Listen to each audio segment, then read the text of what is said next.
Bonjour à tous, dans cette vidéo je vais vous montrer comment on se connecte au boîtier VentiConnect. Je vais vous présenter l'interface avec les différentes fonctionnalités et les graphiques que l'on peut obtenir. Et à la fin je vous présenterai notre serveur web distant qui permet de se connecter sur votre boîtier à distance. Donc première étape, quand on reçoit le boîtier avec VentiConnect, donc on le branche, on l'allume et après on se connecte sur le Wi-Fi. Donc nous ça va être le Wi-Fi Bois-Jurel-3215. On met le mot de passe. Et le boîtier se connecte à notre PC ou notre PC se connecte à notre boîtier. Ça peut être également utilisé avec un téléphone ou une tablette au choix. Et ensuite ici, vous rentrez dans votre navigateur internet ihm.boisurel.com dans la barre d'adresse et on va se connecter au boîtier. Donc ici, vous voyez que on est connecté, que le boîtier est en mode hiver, c'est-à-dire qu'il va souffler quand il fera plus chaud dans notre collecteur que dans l'habitation. Vous avez la température intérieure ici, la température du panneau à cet endroit et la température de consigne ici. Et ensuite, dessous, on a les graphiques de température sur plusieurs jours. Donc là, ils viennent de démarrer, donc on va prendre une autre journée pour avoir plus d'informations. Et donc ici, vous avez la température de 8h du matin jusqu'à 18h, qui est les horaires sur lesquels a fonctionné le panneau. Et si vous sélectionnez intérieur, vous pouvez faire afficher la température intérieure et l'hygrométrie intérieure. Si vous cliquez sur panneau, vous avez les mêmes informations, mais pour le panneau. Si vous cliquez sur hygrométrie, vous allez avoir les informations entre l'hygrométrie intérieure et l'hygrométrie du collecteur. Et enfin, ventilation, vous aurez la ventilation s'il y en a eu dans la journée. Donc ça, c'est des informations qu'on peut récupérer jusqu'à 6 jours en arrière, directement en local sur le boîtier. Ensuite, vous avez trois modes de fonctionnement. Un mode silence, qui vous permet de réduire au maximum la vitesse du ventilateur si vous voulez par exemple faire la sieste ou si vous êtes en train de manger, pour vraiment n'avoir aucun bruit. Le mode normal qui optimise le rendement du collecteur pour récupérer le maximum d'énergie et réduire au maximum l'humidité dans votre logement. Et enfin un mode rapide qui va forcer la ventilation au maximum pour ventiler votre habitation. Ensuite, on peut aller dans les options. Et donc dans les options, on va avoir les modes panneaux. Donc le mode hiver, c'est le mode dont on parlait tout à l'heure. C'est dans ce mode, dès que le collecteur va être plus chaud que la température intérieure, la ventilation va se déclencher et elle va varier en vitesse pour récupérer le maximum d'énergie du collecteur, pardon, pour l'intégrer dans la maison. Il peut également être amené à souffler si l'air extérieur est plus sec que l'air intérieur pour réduire l'humidité du logement. Et enfin, il va également s'adapter si le logement devient trop sec, il va ralentir la ventilation pour éviter de trop descendre en hygrométrie à l'intérieur et garder un niveau de confort agréable. Vous avez le mode arrêt, là où le mode arrêt, tout simplement, le ventilateur ne fonctionne pas et le clapet anti-retour qui est intégré dans le conduit sera fermé. Et un mode été, le mode été c'est l'inverse du mode hiver. C'est quand il va faire plus froid dehors que dedans, le boîtier VentiConnect va se mettre à souffler pour ramener la fraîcheur de l'extérieur à l'intérieur de la maison. Ensuite, dessous, vous avez la température de consigne, donc vous pouvez choisir entre 16 et 27 degrés. Donc ça, c'est la température à laquelle le boîtier va s'arrêter de ventiler. S'il dépasse cette température, le boîtier va s'arrêter. Donc si vous êtes en mode hiver et que vous allez sélectionner 23 degrés, dès qu'il va faire 23 degrés, la ventilation va se réduire puis s'arrêter pour éviter de surchauffer l'habitation.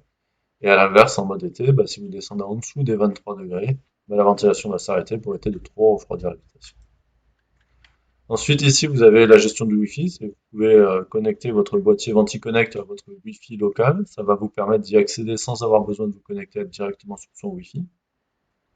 Et ça va également permettre au boîtier VentiConnect d'envoyer, si vous le désirez, les informations via Internet sur le serveur Vermalab. Et ça va vous permettre d'y accéder à distance après. Donc là, vous choisissez un réseau et hop, c'est l'imprimante, vous rentrez le mot de passe et vous faites appliquer. Et enfin, on a quelques réglages spéciaux. Donc déjà, on peut mettre à l'heure le boîtier, donc en choisissant son créneau horaire. On peut utiliser une sonde externe si on veut, sonde radio, donc qui va être un boîtier que vous allez placer dans l'habitation et qui va communiquer la température et l'hygrométrie au boîtier à distance, qui permet une meilleure gestion de la température dans l'habitation et une meilleure ventilation. Ici, vous pouvez mettre le nom du serveur distant qui va vous permettre de consulter après le boîtier VentiConnect. Et après, vous pouvez choisir le gain de ventilation, c'est-à-dire si la ventilation va souffler plus ou moins fort. Vous pouvez demander au boîtier VentiConnect de souffler en permanence, avec une ventilation qui va être en permanence activée. Ça va permettre de remplacer une VCI.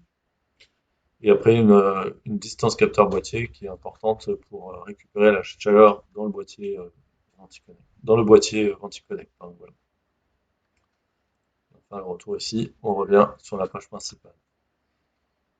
Je vais juste du coup maintenant vous montrer la partie Varmalab qui est l'accès distant au boîtier. Donc je me connecte sur le serveur varmalab.fr, je rentre mon login, mon mot de passe et je me connecte. Et là on retombe sur la même interface, mais cette fois-ci pour un panneau qui est distant. Donc ça c'est un panneau qui est installé dans la région de Clermont-Ferrand. Il a démarré à 9 h du matin, c'est un panneau qui est sur photovoltaïque, donc il démarre avec le lever du soleil.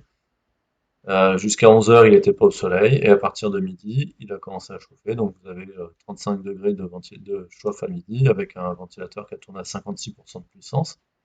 Et à 13 h, il est à 43 degrés en moyenne avec 83% de puissance de ventilation.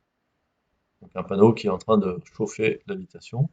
Et si on prend les courbes, on voit que l'hygrométrie intérieure est en baisse. De même que l'hygrométrie du panneau, évidemment, comme il est très chaud, bah, l'hygrométrie est très faible. Et après, on peut comparer les deux si on souhaite, entre la température intérieure 19 degrés et le panneau 35 degrés, ou l'hygrométrie du panneau et de l'habitation, qui sont tous les deux en baisse, donc en train de sécher la maison pour éviter qu'elle s'humidifie de trop. Et enfin, on peut choisir là sur un an en arrière des températures. Donc là, on va reprendre par exemple le 19 et on va regarder les écarts de température le 19 novembre. Donc même configuration à midi, il soufflait 35 degrés en moyenne, à 13 h 46 et après il est redescendu, remonté un petit peu, bah, il peut y avoir des nuages, des choses comme ça. Donc la ventilation a dû s'adapter en permanence en fonction des demandes.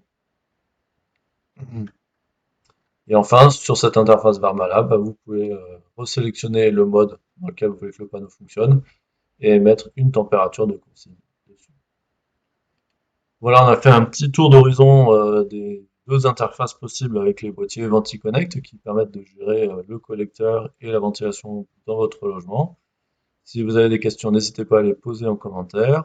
On refera les vidéos d'installation prochainement, donc n'hésitez pas à vous abonner et à sélectionner la cloche pour avoir accès à nos prochaines vidéos. À bientôt, au revoir.